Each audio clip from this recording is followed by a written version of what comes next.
Board भी देखा होगा मास्टर जी का।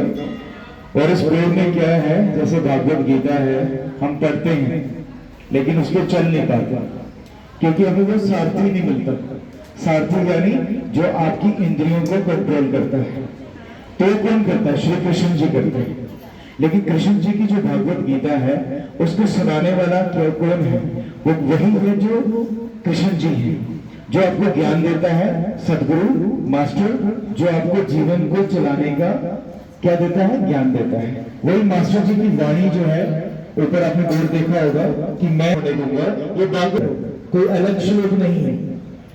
जैसे कृष्ण जी कहते हैं कि अगर तू मनुष्य जन्म में है और अगर तू दुखी है तो बहुत बड़ा वो शाप है, समझ लो तो शापित।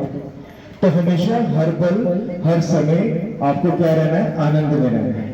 लेकिन वो आनंद मिलेगा कैसे?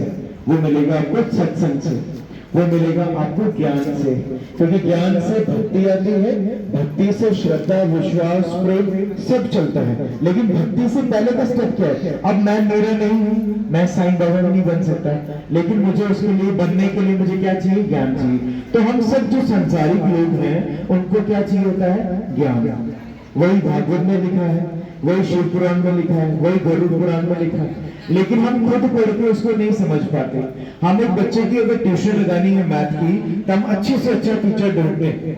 लेकिन अगर मुझे परमात्मा का सब्जेक्ट पढ़ना है, भागवत ग्रंथ पढ़ना है, तो उसके लिए मुझे एक अच्छा टीचर चाहिए, एक अच्छा मार्गदर्शक चाहिए जो आपको एक एक अक्षर आपके दिल और दिमाग दोनों के बीच में ऐसा घर कर जाए ताकि वो आपके दिमाग से निकले ही ना। हम श्लोक रखते हैं लेकिन उसकी समझ नहीं आती। लेकिन समझाने के लिए मास्टर जी की वाणी है।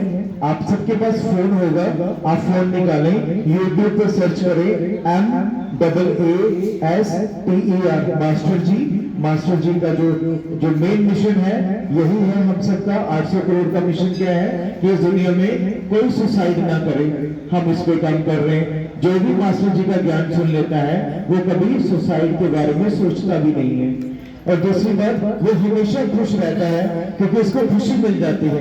परमात्मा के नाम में ही खुशी है। आप संसार के घर गाड़ी वस्तु गहने जेवर जितने मर्जी हम खरीद लेते हैं, लेकिन वो मन का जो चैन है वो हमें मिल ही नहीं सकता। हम कितनी दूर दूर से आए हैं तीर्थ यात्रा करने के लिए। उस तीर्थ का महत्व क्या है कि संसार के पीछे छोड़ो और मेरी तरफ बढ़ो, यही तीर्थ यात्रा है। हम संसार छोड़ के आए, कोई घर छोड़ के आया, कोई बच्चे छोड़ के आए होंगे, कोई सास ससुर छोड़ के